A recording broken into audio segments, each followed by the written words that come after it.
You have tuned into The Voice of Medicine, the medical podcast filled with remarkable stories, first-hand experience, important research, and valuable life lessons. Open your mind, relax, and enjoy.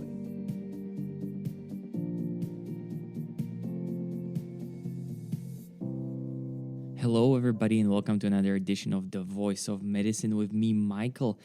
I have a wonderful guest today, and I'm very, very happy that she found time talking to me. It took a while to convince her to take part in my podcast, but I'm really excited about it. Ladies and gentlemen, I'm going to talk today to Danielle. She is an essayist, an editor, and practicing internist in the New York City.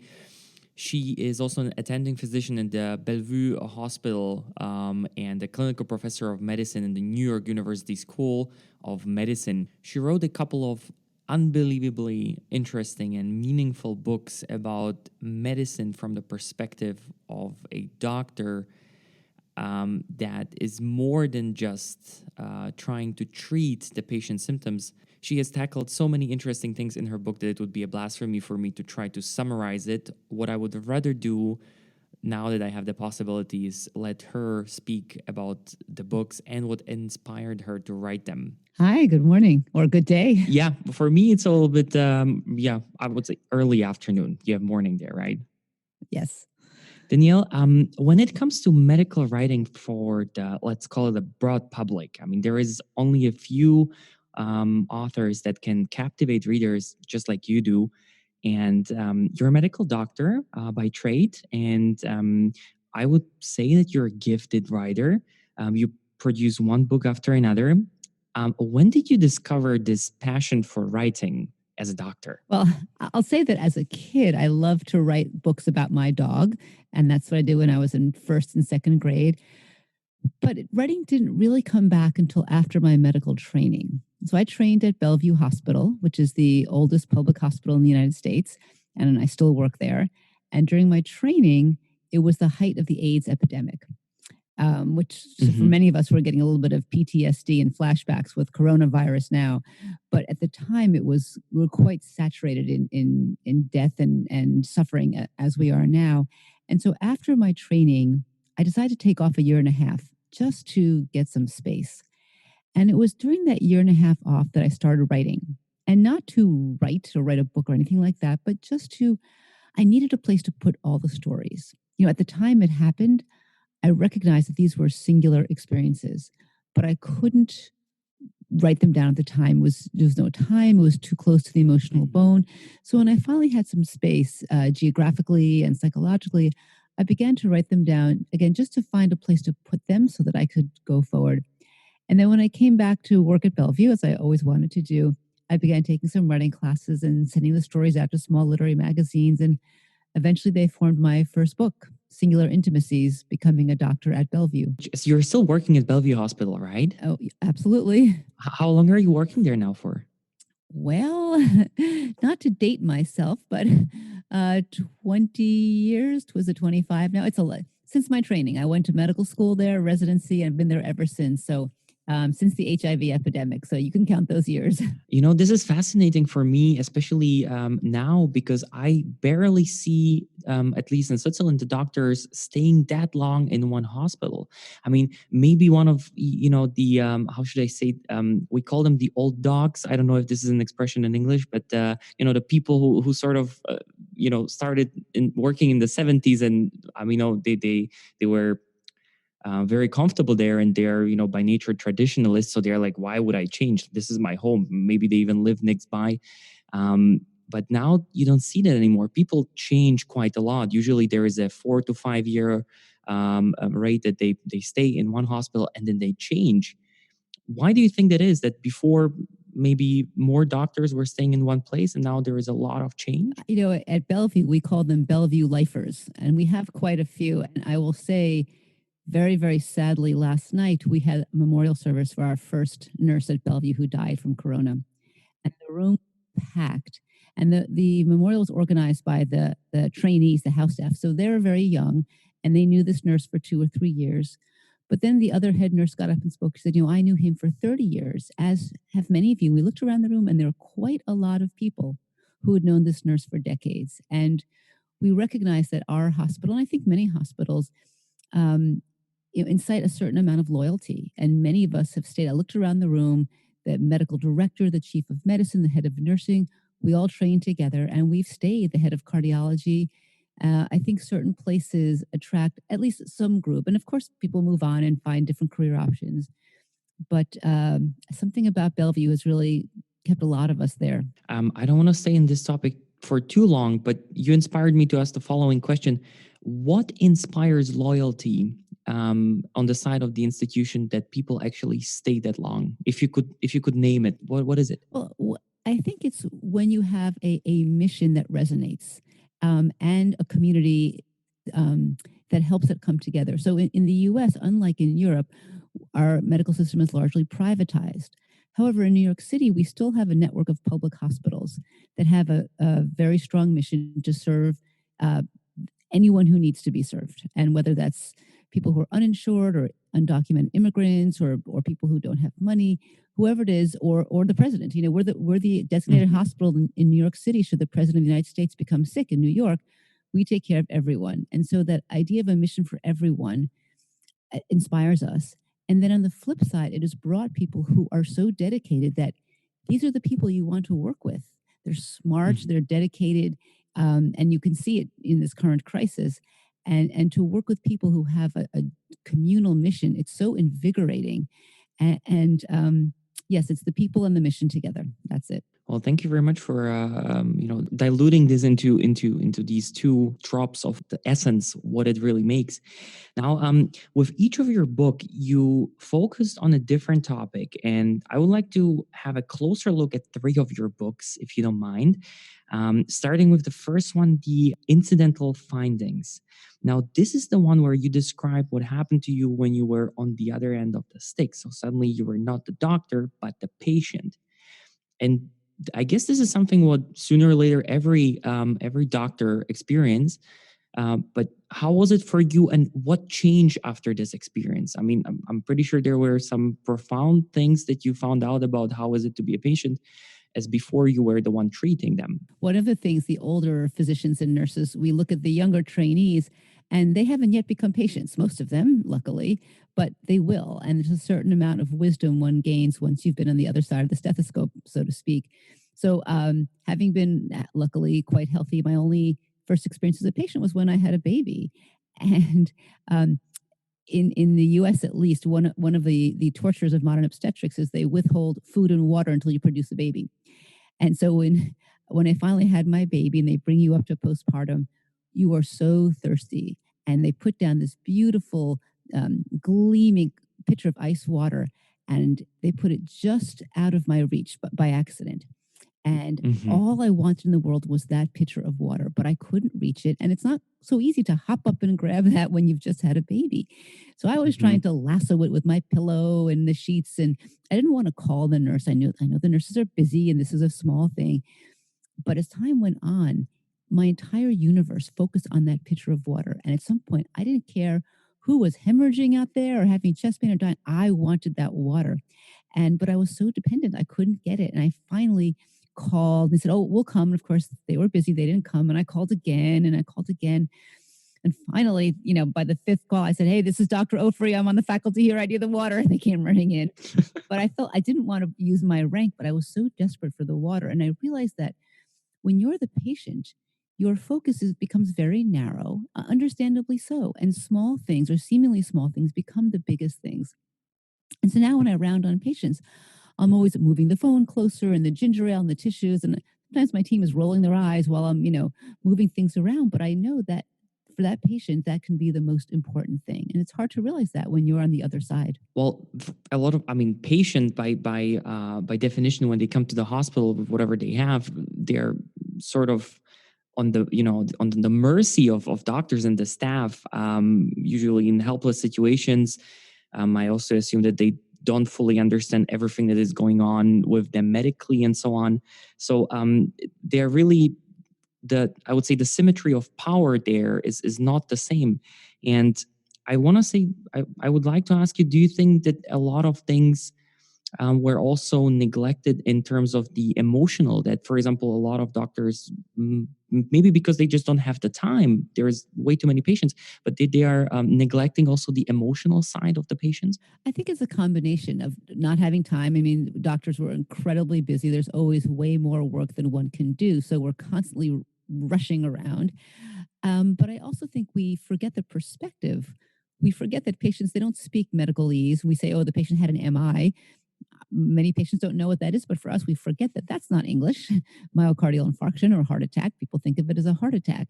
So we just don't remember, or and I think not until we've been the patient or the family member of a patient.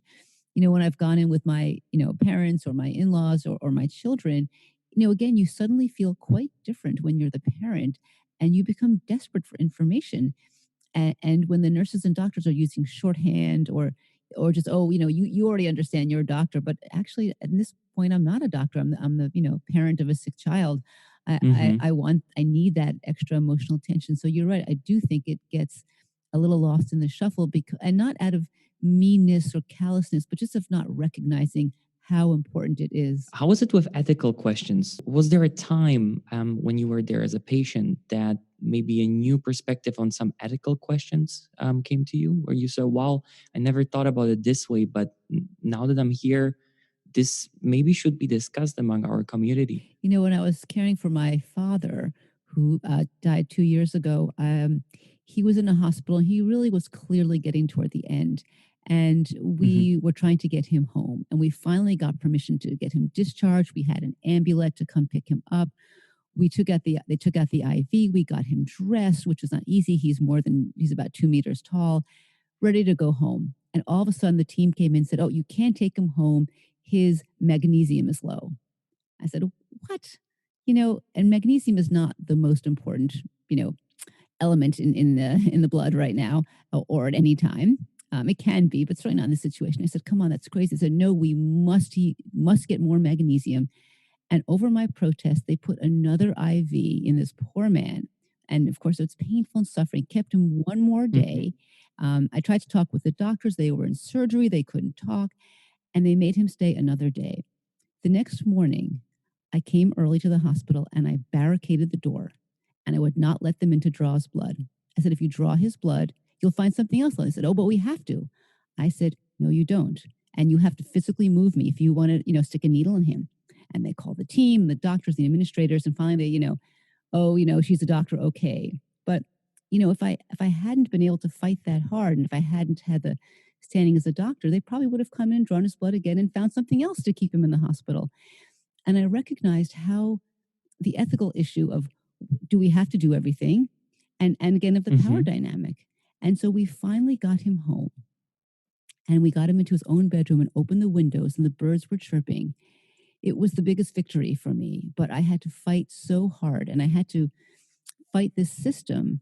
And they kept saying, this is the thing we have to do. And what does that mean? So, and to me, that's an ethical issue, and that I think a little differently about now. I have to ask, what is making these people say we have to do it? I mean, are they obliged to go to whatever length, even if obviously that somehow doesn't make sense in the individual case? Well, they would say his magnesium was low, so we gave him magnesium. We must check the level now. Maybe we gave too much. There's medical reasons to do that, but it's divorced from the larger context. And they want to ethically do the right thing. They don't want to get sued. They don't want to harm the patient either. They're not intentionally trying to harm the patient. So they're doing what they think is correct medically, but ethically, sometimes the medically correct thing is not actually the right thing for the patient. I see already. This is going quite deep, and I assume this would be a long discussion even among professionals with long experience track record to find an answer to this. Going a little bit further to your second book, which you wrote, what doctors feel. You managed to show a different picture of physicians, I believe.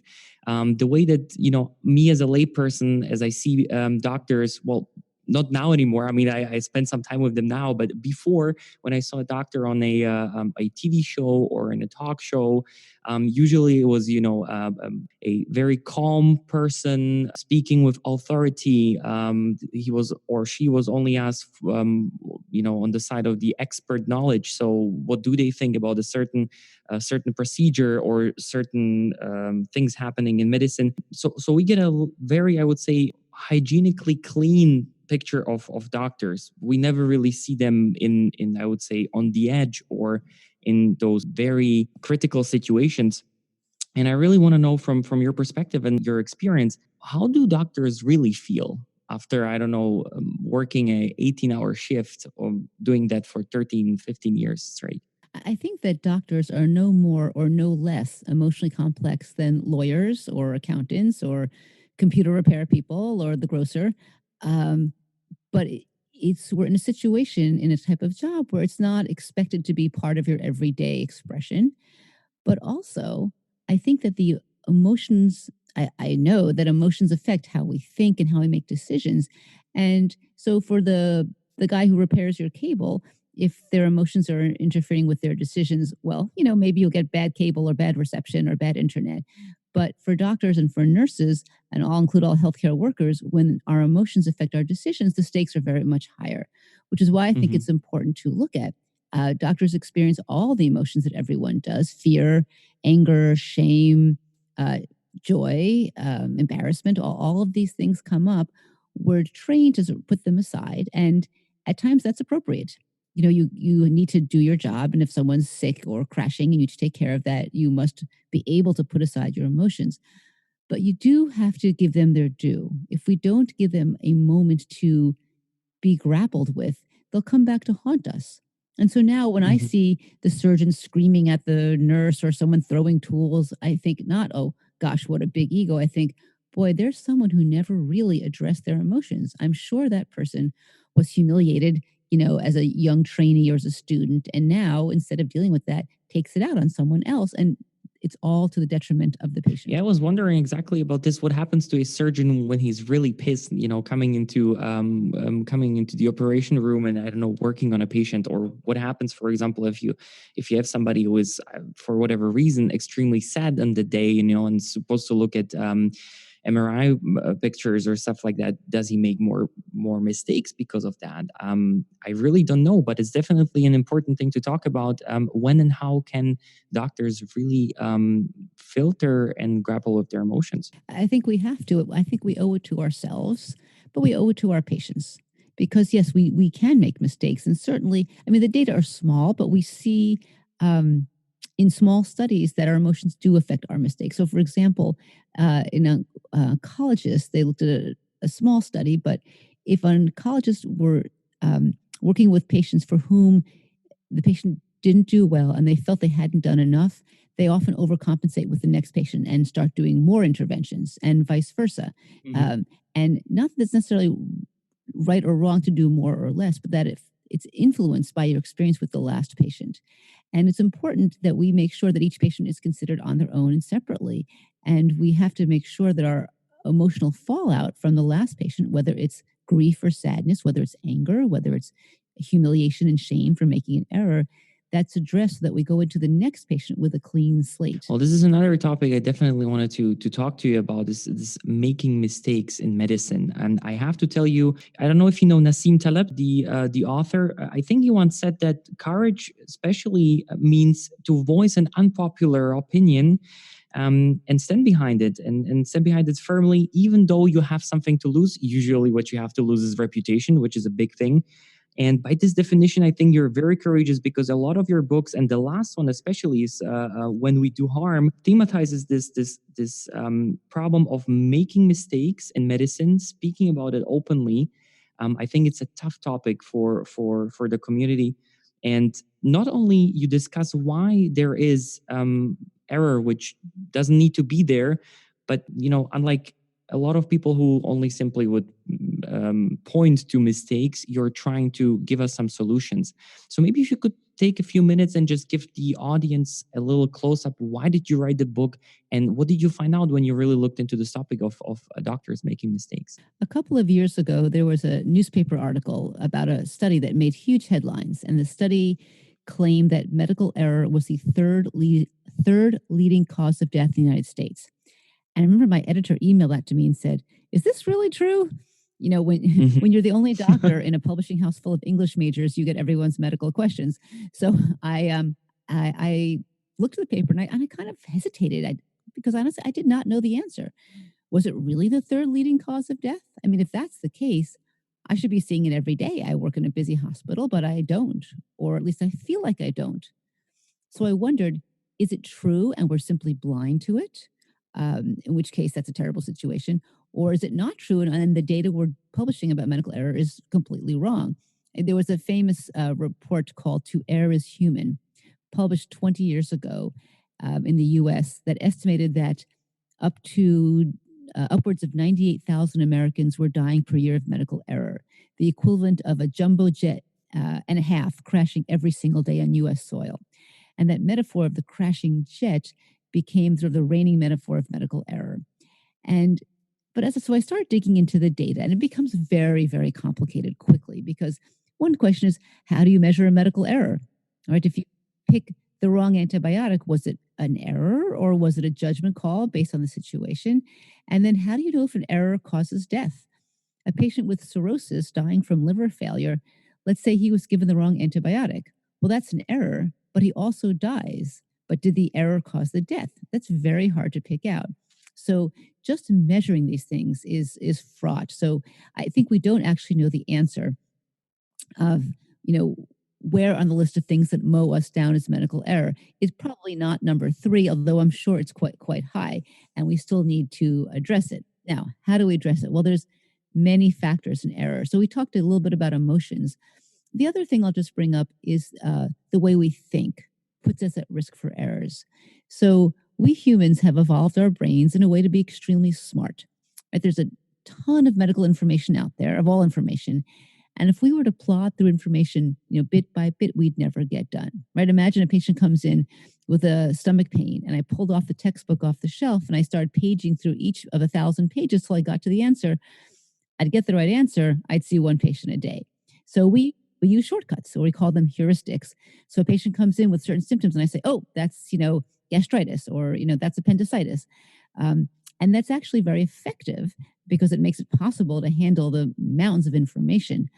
It also makes us prone to error because we often jump to easy conclusions without rigorously questioning ourselves. So we have to really look at our thought processes and think about how they both help and also make us prone for error. So I already see that for medicine to actually work and to be able to help people, it cannot be, as you said, like a computer data precise, because it would take forever, and we just don't have this forever. So there need to be shortcuts, well-established shortcuts, which basically help. But then you have the problem that by nature there is going to be a number of mistakes done.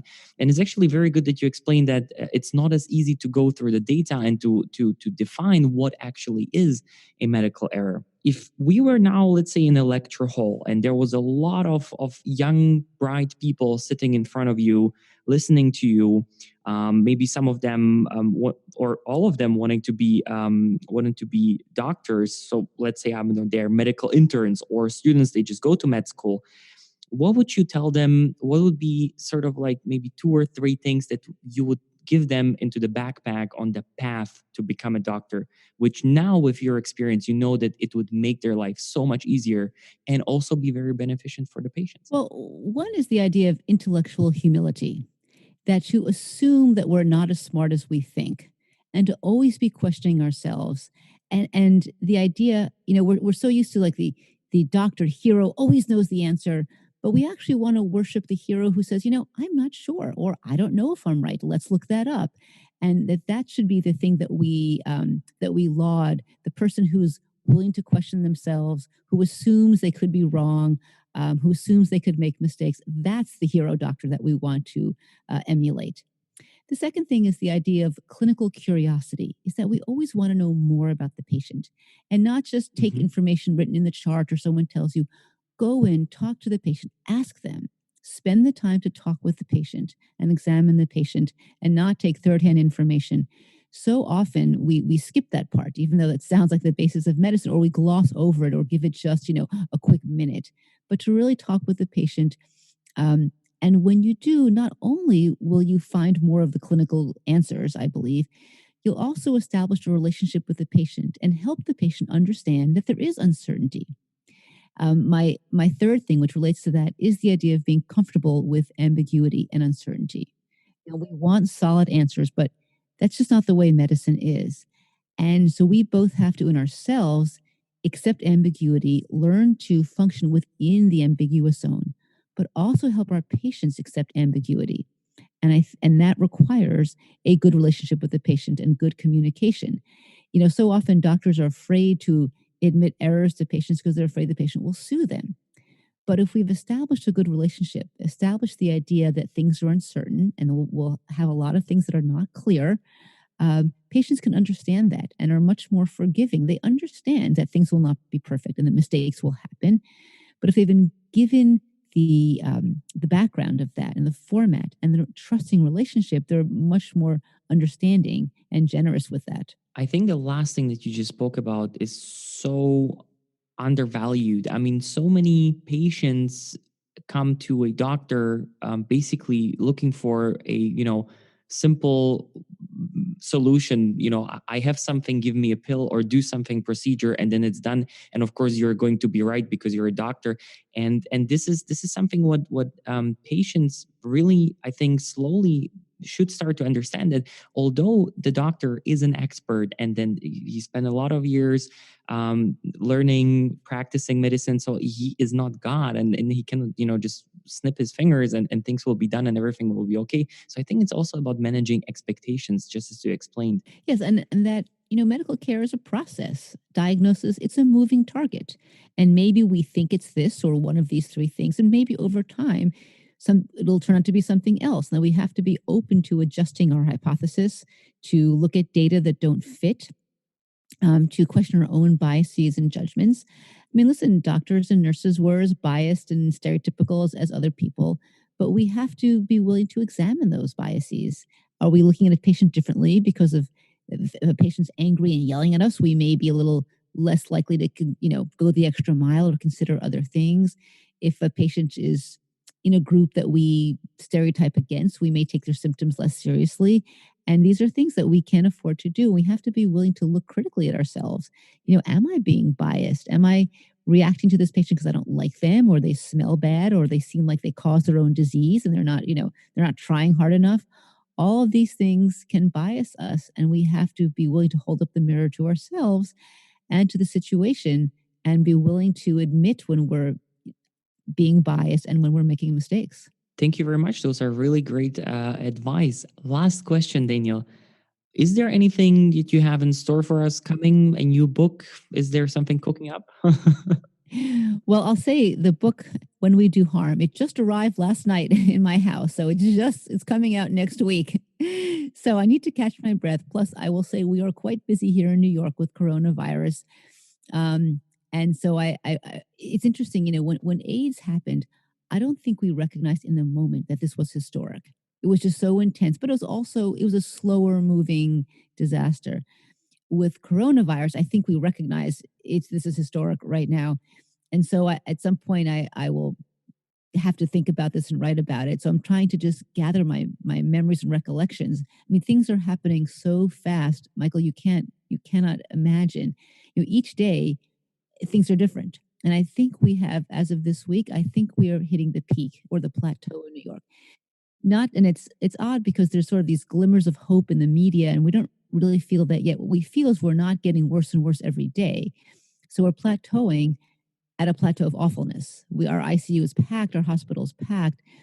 It's not getting worse, but that doesn't mean it's getting better yet. So it's very intense right now, and we will take some time, A, to get through this clinically, and then B, to sort of think and compose thoughts over what just happened. So I hope at some point to spend time writing about this when I can catch Yeah, my I breath. understand that. We basically been through what you're going through. Well, of course, on a smaller scale due to the number of population and everything. Couple of weeks ago, so I know what you're talking about. But I can only wish you, your colleagues, and everybody else overseas all the best, and hoping rooting for you. Hopefully, it's not going to be as bad as some people projected. Well, thank you so much. It's been a true pleasure. This was the Voice of Medicine. Make sure you tune in next time and take care.